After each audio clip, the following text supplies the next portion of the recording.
اللہ کے نبی صلی اللہ علیہ وسلم نے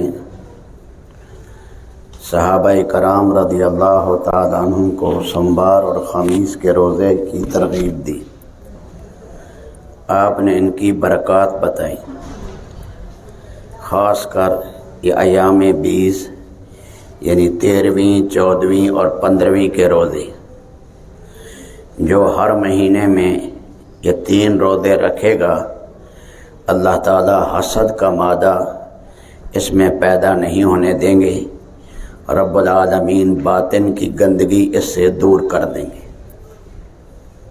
3 دن جو ہے 13ویں، 14ویں، 15ویں کا روزہ۔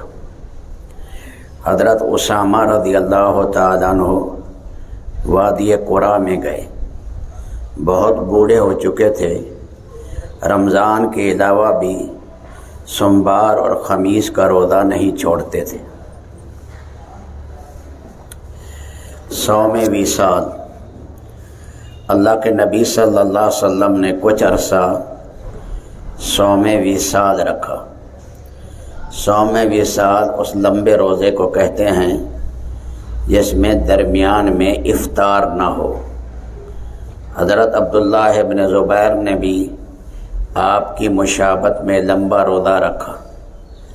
آپ صلی اللہ علیہ وسلم کو پتہ چلا تو آپ نے فرمایا یہ صرف میرے لیے ہے، تمہارے لیے نہیں، مجھے تو میرا رب کھلاتا بھی ہے اور پلاتا بھی ہے روحانی خوراک، میں روحانی خوراک استعمال کرتا ہوں، تم میں کون ہے جو میری طرح ہو سکے؟ آپ صلی اللہ علیہ وسلم نے مسلسل روزے رکھنے سے عبداللہ ابن زبیر کو روک دیا۔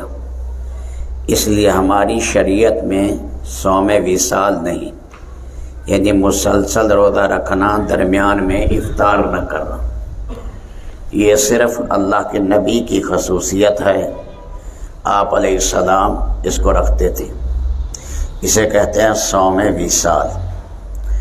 دوسرا ہوتا ہے صوم دہر، روزانہ روزہ رکھنا، سحری افطاری روزانہ کرنا، یہ جائز ہے سوائے 5 دنوں کے، ان میں روزہ رکھنا حرام ہے۔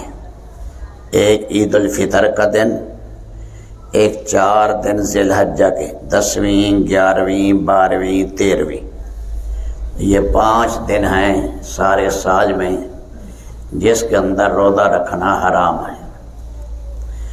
صوم داؤدی، حضرت عبداللہ بن عمرو بن عاص کو روزہ رکھنے کا بڑا شوق تھا، قرآن کریم کے ساتھ بھی انہیں والہانہ شغف تھا۔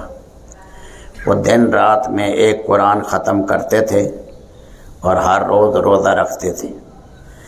آپ نے انہیں منع فرمایا، کہا مہینے میں صرف 3 روزے رکھا کرو اور ایک قرآن کریم ختم کرو۔ انہوں نے اجازت مانگی، یا رسول اللہ ابھی صحت بھی ہے، جوانی بھی ہے، شوق بھی ہے، آپ مجھے اجازت دے دیں۔ بار بار اصرار کرنے پر اللہ کے نبی نے فرمایا چلو ہفتے میں 1 دن قرآن ختم، ہفتے کے اندر 1 مرتبہ قرآن ختم کر لیا کرو اور صوم داؤدی رکھو، یعنی 1 دن روزہ، 1 دن چھوڑ دینا افطار۔ چنانچہ ساری زندگی ان کا یہ معمول رہا۔ اللہ تعالی شان ہو، یہ حضرات آگے پیچھے یعنی رمضان کے علاوہ ان روزوں کا اہتمام کرتے تھے، تو اللہ نے ایک عجیب عبادت دی ہے، اس لیے روزے کو کہتے ہیں جسم کی زکوٰۃ ہے۔ جسے مال کی زکوٰۃ نکالتے ہیں، مال پاک ہو جاتا ہے، میل کچیل صاف ہو جاتی ہے، تو اسی طرح یہ رمضان شریف میں اللہ تطہیر کرتے ہیں ہمارے اندر سے، تاکہ گندگی نکل جائے اور ہمارا جسم بالکل یا گندگی سے پاک ہو جائے۔ اس لیے غیبت سے، چغلی سے، بد نظری سے اور ان چیزوں سے پورا بچنے کی کوشش کرے تاکہ روزے کے پورے ثمرات آدمی کو نصیب۔ اللہم صلی علی سیدنا محمد وعلی آل سیدنا محمد وبارک وسلم۔ ربنا آتنا فی الدنیا حسنہ وفی الآخرۃ حسنہ وقنا عذاب النار۔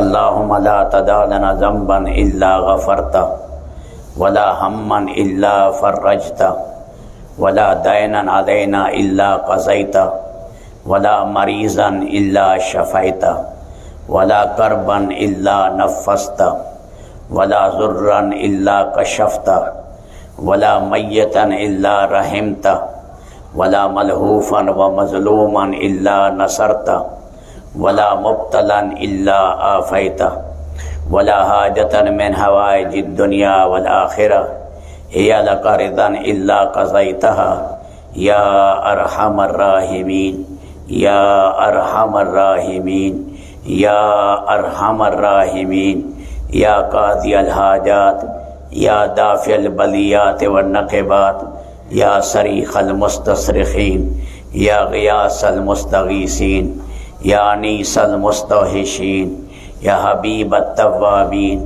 یا شاہدا غیر غائب یا غالبا غیر مغلوب یا کاشف الکرب یا حلال المشکلات۔ وصلی اللہ تعالی علی خیر خلقہ محمد و آلہ و صحبہ اجمعین۔